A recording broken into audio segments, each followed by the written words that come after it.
День проведения осеннего республиканского субботника на территории Костюковичского района планируется принять участие более 6 тысяч жителей списочного состава наших предприятий.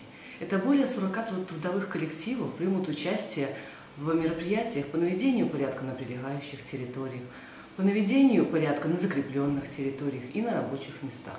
Отделом жилищно-коммунального хозяйства Располкома разработан план мероприятий по проведению республиканского субботника, в который включено более 44 мероприятий с распределением организаций и количества работников, исходя из объема работ, которые надо провести в рамках субботника.